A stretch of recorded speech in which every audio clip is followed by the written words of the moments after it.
मतदारसंघामध्ये धुसफूस पाहायला मिळते, तर हे याचे होईल का आणि शिवसेना किती जागांची या ठिकाणी मागणी करणार? आमच्या सगळ्याच उमेदवारांचे आणि आमदारांचे जसे शिंदे साहेबांशी चांगला समन्वय आहे तसाच देवेंद्र फडणवीस जाणतात.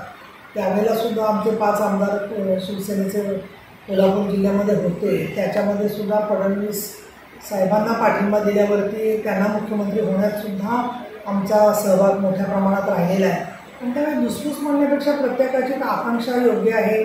त्याचबरोबर मोठ्या प्रमाणामध्ये त्यांनी काम केलेलं आहे. सगळे आमचे जे आमदार आहेत त्यांनी किंवा जे इच्छुक उमेदवार आहेत त्या सगळ्यांनी सातत्याने कार्यरत आहेत. ते प्रत्येक कार्यक्रमामध्ये सहभागी आहेत आणि त्यामुळे त्याच्यातून नक्कीच स्वतः नरेंद्र मोदी, अमित शहा आणि आमचे महायुतीचे नेते मार्ग काढतील असं मला वाटतं आणि योग्य वेळेवर तो मार्ग निघून तसं तिकीट वाटप आपल्याला झालेलं असेल. मागणी आहे ती आता केलेली आहे.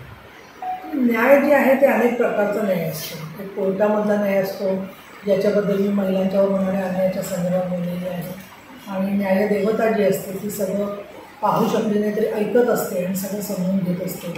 महायुतीमध्ये शेवटी अंतिम निर्णय जो होतो त्याच्यामध्ये एक वाक्य आहे की जो सगळ्यात शेवटी स्मितहास्य करतो ते विजयाचं हास्य असतं आणि त्यामुळे जे प्रत्यक्षामध्ये तिकीटं मिळतील त्याच्यात जास्तीत जास्त आमदार निवडून येणं ही त्याच्यामधली खरी कसोटी आहे. आणि या दृष्टीने आपण पाहिलं लोकसभेच्या वेळेला एकनाथ शिंदे हे जरी एक सैनिक आणि एक असे कायम कार्यतत्पर मुख्यमंत्री म्हणून काम करत असले तर त्याचबरोबर जेव्हा शिवसेनेचं हितरक्षण करायची वेळ येते त्यावेळेला ते अतिशय एक ठाम अशी भूमिका घेताना दिसतात. आणि म्हणूनच मग संभाजीनगरची जागा, ठाण्याची जागा, या जागा का आम्हाला पाहिजे हे त्यांनी महायुतीतल्या सहभागी मित्रांना सांगितलंच. पण तेवढंच पुरेसं नाही तर ती जागा मागून त्या निवडून आणून दाखवल्या. त्याच्यात अर्थात महायुतीचे सगळे जणांचा घटकचा सहभाग होता आणि म्हणून मला असं वाटतं की लोकसभेचा अनुभव लक्षात घेता ज्या ज्या जागा शिवसेना शिंदेसाहेब मागत आहेत